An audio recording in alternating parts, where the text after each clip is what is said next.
Oke, assalamualaikum warahmatullahi wabarakatuh. Kembali lagi di channel Dadap Cangkring Official. Kali ini kita akan mereview ya. Sebelumnya mereview berbagai alat apa saja yang digunakan untuk membuat satu, bukan keseluruhan, tapi mulai dari membabai kayu gelondongan seperti sudah kami gergaji dengan gergaji mesin. Kita memasuki proses, yaitu proses membabai. Dan apa saja sih alat yang kita gunakan? Sebelumnya, bagi dulur-dulur yang belum subscribe, silahkan tekan tombol subscribe, like, komen, dan share di channel Dadap Cangkring Official. Oke, langsung saja. Apa sih alat-alat yang kita gunakan? Alat-alat inti yaitu mulai dari bahan-bahan atau alat-alat ini hanya sebagian yang dari toko, dan ada sebagian yang kita pesan dari pandai besi. Terutama kita mulai dari yang pertama ya, yang paling inti, yaitu gergaji. Sebelum mengawali atau memulai proses pembabaan, kita perlu menggunakan gergaji, yaitu mulai dari bagian-bagian atau yang tidak terkena gergaji mesin, otomatis kita ulangi lagi dengan gergaji tersebut. Gergaji ini merupakan gergaji yang saya beli di toko bangunan, terutama di sini di bagian Ponorogo. Ada toko yang sangat menyediakan komplit sekali, yaitu di bagian Pasar Loak. Tentunya teman-teman di Ponorogo sudah paham di mana itu Pasar Loak, dan saya mengambil ini dengan merek Tekiro dan gergaji potong. Jadi gergaji potong itu ininya kecil-kecil dan lebih ke terbuka. Kalau gergaji belah itu gergaji potong itu lebih ke agak besar dan panjang. Kalau gergaji potong belah itu agak kecil. Ini dulu mulai awal saya kerja di rumah mertua ini udah kurang lebih hampir 1 tahun saya gunakan, dan alhamdulillah sampai saat ini belum ganti dan belum mikir. Ini sangat bagus, sangat rekomendasi untuk direkomendasikan kepada teman-teman, baik digunakan untuk membuat apapun yang berhubungan dengan kayu, mau memotong atau membelah, itu bisa saja dengan menggunakan gergaji ini. Oke, kita lanjut di bahan yang alat yang kedua. Tentunya saya juga menggunakan siku, karena suatu ukuran, suatu barongan, menurut saya kalau tidak senter atau tidak pas kanan dan kirinya, ukuran atas bawahnya dan ukuran tebal tipisnya suatu barongan, itu sangat mempengaruhi sekali. Mempengaruhi sekali, mulai dari ukuran, karena ukuran semakin besar ukuran juga semakin panjang juga ukuran di bagian-bagian barongan, mulai dari ukuran angkul, mulai ukuran lubang dari kepala barong, lubang dari si pembarong, dan kemiringan atau maju mundurnya barongan atau bagian unton.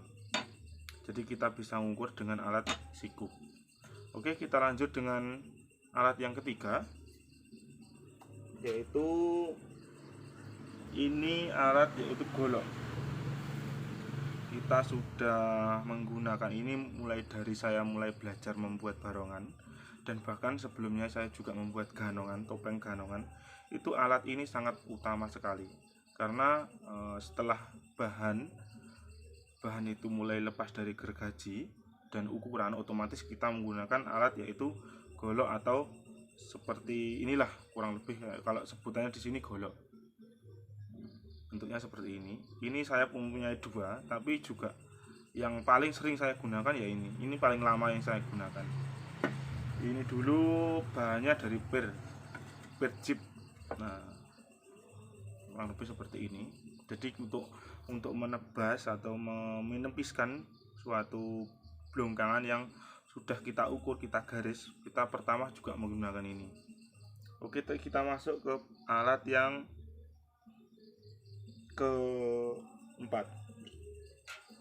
Sebelumnya, untuk teman-teman yang belum subscribe, silahkan tekan tombol subscribe, like, comment, dan share di channel Dadap Jangkring Official.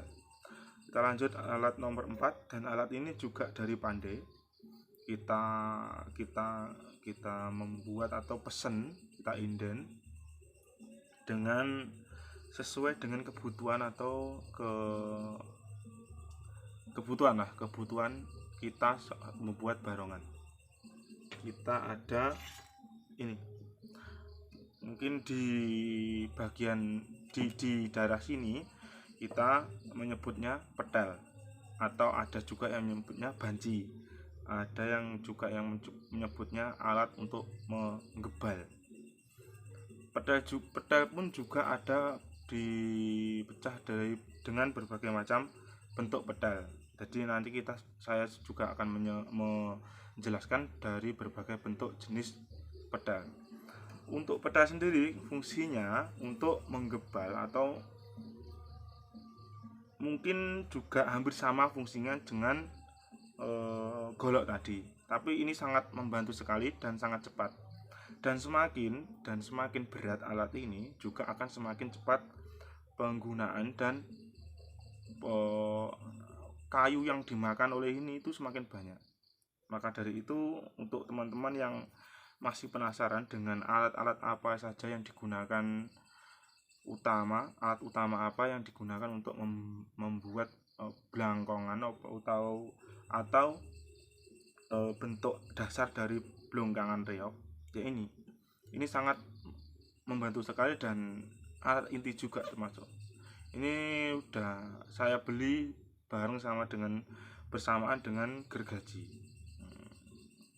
Jadi satu pesan saya itu gini, semua alat yang kita gunakan itu tentunya juga nanti semakin lama kita gunakan juga akan semakin tumpul bagian sini, bagian yang tajam. Maka dari itu kita sebagai pengrajin terutama dengan tanda kutip, kita juga harus jangan malas-malas untuk mengasahnya, dan itu sangat penting. Saya juga diberi pesan oleh ayah saya atau bapak saya, dan dari beberapa senior yang memberikan pesan yang utama sekali kepada saya, yaitu lek dadi pengrajin kuwi aja lumuh-lumuh ngungkal gaman le. Soale engko lek gamanmu gak tedas, otomatis garapanmu tur yo elek. Maka mulai dari itu saya pun juga untuk semakin rajin untuk mengasah atau mengungkal bagian-bagian yang diperlukan untuk diungkal. Seperti pedal ini, seperti golok tadi. Jadi kita harus rajin dan jangan pernah malas untuk mengungkal atau mengasah dari alat-alat perkakas yang kita gunakan untuk membuat barongan.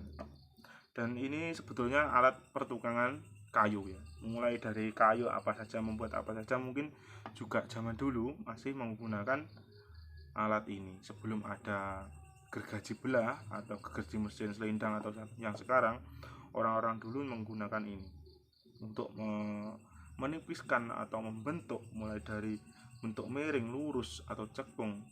Nah, menggunakan dengan alat pedal ini atau banci. Oke, kita lanjut ke alat yang ke-5. Sama dengan alat pedal, tapi ini berbentuk seperti sendok, dan ini disebut dengan pedal kerung ya teman-teman. Jadi dulur-dulur atau konco-konco sesama pengrajin mungkin sudah paham dan sudah tahulah alat ini apa namanya. Kalau di bagian di perpinusan atau bagian atau petani karet, ini digunakan untuk menderes atau membuat jalur untuk turunnya karet atau getah pinus. Nah, ini juga saya buat atau saya pesen inden di Pandai, di bagian daerah Slaung. Kebetulan waktu ngecek kayu dadap juga ada pandai di situ dan bisa ditunggu. Alhamdulillah dapat pedal kerung yang sangat cantik ini. Dan ini fungsinya untuk di bagian barongan, fungsinya sangat banyak sekali, terutama kita untuk melubangi bagian-bagian yaitu unton yang bagian dalam, itu tempat penglihatan barongan si pembarong, dan bagian lubang untuk pembarong yang dari belakang. Jadi mau menggigit bambu atau cokotan tersebut, kita juga menggunakan alat ini, karena perbedaan dari alat pedal ini, dua ini, yang ini untuk menggebal atau untuk menggerongi atau gimana ya, bahasa Jawanya itu untuk nyemplong. Nyemplong kalau ini untuk membentuk bagian dasar itu yang datar-datar saja, yang bentuk lurus, bentuk melengkung itu bisa. Kalau ini hanya untuk membantu mempercepat untuk proses penyemplongan. Oke, kurang lebih perbedaan seperti ini, yang satu lurus, yang satunya cengkung atau melengkung seperti sendok. Bagi teman-teman yang belum paham bagaimana cara membuat, cukup membawa contoh atau bentuk foto atau berupa foto atau gambar, terus kita serahkan ke si pandai, bapak pandainya. Jadi kurang lebih ke kebutuhan kita itu seperti apa. Kalau untuk menyemplong ganongan itu agak kecil dari ini ya teman-teman. Kalau saya menggunakannya itu saya pesan untuk lebih besar, kurang lebih ada berapa senti, kurang lebih ada 6,5 cm sampai 7 cm. Kalau untuk topeng ganong kita ada menggunakan lebarnya 5 cm karena kebutuhannya sangat sempit juga untuk topeng ganongan. Ini juga saya punya dua, dan ini yang pertama kali saya membuat dan pesan. Ini bahannya dua ini bahannya per, semua kita menggunakan per, tapi ini dengan handle stainless dan kita balut dengan ban. Fungsinya sama juga untuk menyemplong dari bagian-bagian belonggangan barongan. Oke, kita lanjut alat yang ke 6.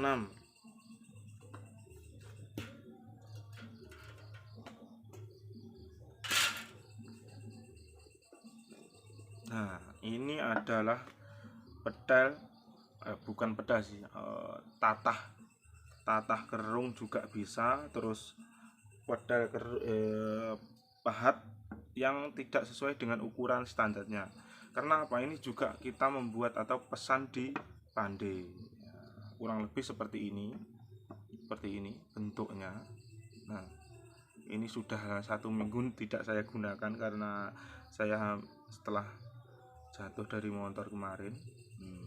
Ini dulu ada handlenya, cuman patah. Akhirnya saya sambung dengan besi yang mengandung banyak baja dan saya balut dengan ban karet. Bentuknya kurang lebih seperti ini ya teman-teman. Nah,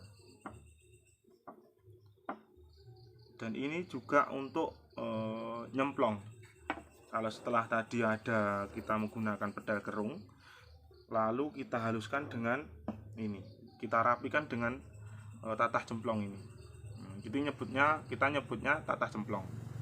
Ini sangat inti, alat-alat sangat digunakan paling utama untuk membuat belonggangan barongan, tentunya di bagian penyemplongan belonggangan. Ini juga sama, cuman ini bentuknya saya rubah agak melengkung ya, dan ketajamannya sama, bentuk ketajamannya. Terus cuman kini saya kasih handle kayu sono, maka dari itu lebih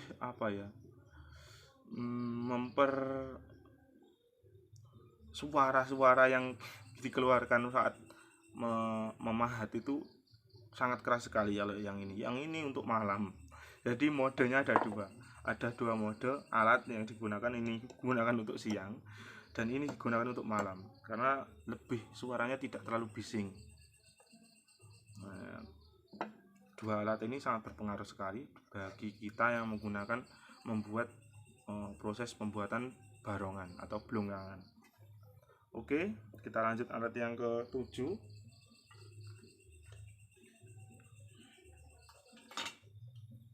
Kita ada bodem. Nah, ini juga hampir bersamaan saya membelinya di pasar Lewak. Ini bersamaan dengan gergaji tadi. Karena apa saya menggunakan ini? Karena juga sangat membantu untuk mempercepat proses penyemplongan. Jadi jodohnya ini, pas dengan menggunakan ini juga dan menggunakan ini. Jadi satu paket ya teman-teman. Untuk setiap alat itu ada alat jodohnya masing-masing, alat bantunya masing-masing. Jadi alat ini dipukul dengan ini, dengan posisi kemiringan, tegak atau lurus itu kita ukur dan kita lakukan dengan versi kita masing-masing. Jadi dengan bodem kurang lebih ini apa ya, 2 kiloan ya. Selain itu kita juga ada ganden atau alat pahat ukir yang dari kayu, terutama kita buat dengan kayu sawo. Kalau di teman-teman udah punya mungkin atau belum punya alat-alat seperti ini, bisa dicontoh dengan bentuknya seperti ini. Dan ini sangat membantu teman-teman ya, terutama di bagian penyemplongan barongan. Oke, kita lanjut alat yang ke-9.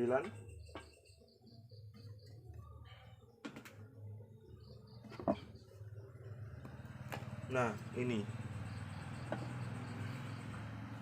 adalah pisau raut kalau di bahasa umumnya. Kalau di sini itu pangot larwalang. Jadi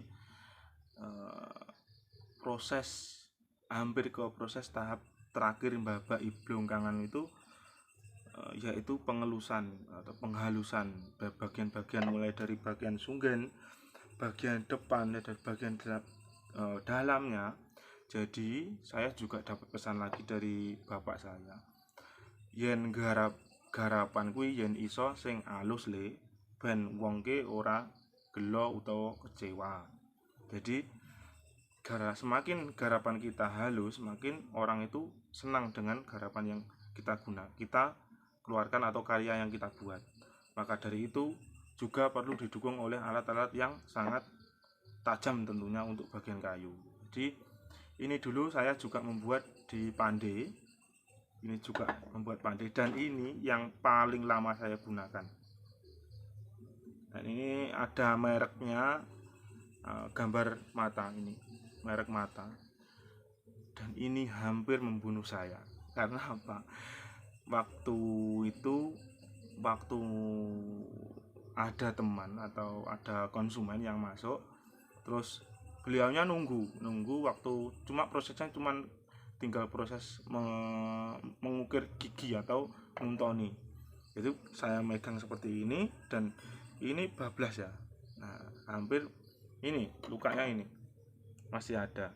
Ini hampir mengenai dengan di bagian denyut nadi saya dan alhamdulillah tidak terkena, cuman hampir bagian sandingnya ya atau di dekatnya bagian sini. Dan sebetulnya gini ya teman-teman, semua alat yang kita gunakan itu tajam sekali dan tentunya kita juga harus hati-hati. Terus waktu menggunakan alat apapun yang berbau itu tajam, maka dari itu kita harus dalam keadaan kondisi sehat, dalam kondisi tidak lapar. Kita harus kenyang, terus perlu konsentrasi, terus selalu ekstra hati-hati. Karena apa? Alat ini juga bisa mengenai dari bagian tubuh kita. Maka dari itu kita harus hati-hati dalam menggunakan alat-alat yang sebetulnya juga membantu dalam pekerjaan kita. Dan ini juga yang pisau yang terbaru. Ini bentuknya kan setiap bentuknya beda-beda. Dan ini fungsinya sebenarnya ini agak tipis. Ini membantu untuk saya untuk menguntoni mengukir gigi. Kalau yang ini saya gunakan untuk membentuk bagian depan, menghaluskan bagian depan waktu selesai pembabaan belongkangan. Dan ini untuk membersihkan atau menghaluskan yang bagian dalamnya dari babaan belongkangan. Jadi mulai dari bentuk tebal tipisnya itu ada fungsi dan fungsinya di bagian masing-masing belongkangan. Nah, kurang lebih seperti itu dulur-dulur. Dan hanya itu saja yang kemungkinan besar alat-alat yang utama yang kita gunakan untuk membuat belongkangan atau unton bagian utama, mulai dari gergaji, pedal, terus tatah kerung, ada dengan siku, terus pedal yang lurus, tatah kerung, pedal kerung, terus panggot larwarang ini, semua itu tajam sekali. Jadi kita harus ekstra hati-hati untuk menggunakannya. Dan sekian dulu video penjelasan dari saya. Bila ada kurang lebihnya saya mohon maaf sekali. Mungkin inilah versi dari Dadap Cangkring Official. Mungkin dari teman-teman atau teman-teman yang ingin ditanyakan atau ingin bertanya tentang alat-alat apa lagi yang digunakan untuk membuat belongkangan barongan reog, dan silahkan tulis di komentar dan insya Allah akan saya jawab satu persatu. Dan tentunya saya berpesan untuk teman-teman semuanya selalu ekstra hati-hati menggunakan alat-alat yang tajam. Maka dari itu jangan sampai mengenai dari anggota tubuh kita, terutama di bagian jari ya teman-teman. Dan saya sudah sering sekali terkena. Ya maklumlah, kita setiap harinya berkecimpung dan menggunakan alat ini. Maka dari itu wajarlah kita terkena dari alat tersebut. Tapi juga kita harus perlukan hati-hati. Terus nah satu lagi teman-teman, kalau kita ingin jadi pengrajin yang gimana, yang terampil, yang insya Allah ini juga pesan dari bapak saya, dari senior saya, yaitu jangan pernah malas untuk mengasah alat-alat ini, karena semakin tajam juga semakin cepat untuk penggunaannya. Jadi untuk teman-teman mungkin banyak ya yang sekarang ya banyak juga ya teman saya atau sesama pengrajin yang sama-sama belajar, tapi juga yaitu saya tanya ungkalmu ndi, terus ya itu yang ndak punya. Jadi maka dari itu kalau ingin hasil kerja kita bagus dan cepat, kita harus pandai atau jangan malas-malas untuk mengasah dari alat-alat yang tajam tersebut. Oke, terima kasih. Sekian dulu penjelasan dari kami. Menurut kami, dan itulah yang versi terbaik dari kami di alat-alat yang kita gunakan untuk membuat belongkangan barongan reog Ponorogo. Terima kasih, semoga video ini bermanfaat. Jangan lupa tekan tombol like, komen, dan subscribe di channel Dadap Cangkring Official. Terima kasih dulur-dulur. Jangan pernah malu bertanya tentang apapun, selagi saya bisa menjawab dan kita bisa sharing, maka mari kita saling tanya jawab. Karena ada pepatah, malu bertanya sesat di jalan. Ternyata itu juga saya membuktikan sendiri. Jadi saya juga punya senior, saya juga ada teman-teman yang lebih dulu dari saya juga sharing dan bertanya-tanya langsung dengan beliaunya. Terima kasih, sampai bertemu kembali di channel Dadap Cangkring Official. Semoga dulur-dulur diberikan kesehatan, lancar rezeki, dan dipermudah semua konflik dan masalahnya. Semoga tidak ada lah, intinya paringi seger waras, sehat, rezeki, lancar, panjang umur, wis ngono wae. Terima kasih dulur. Assalamualaikum warahmatullahi wabarakatuh. Salam budaya, maju terus Reok Ponorogo. Ponorogo hebat jaya.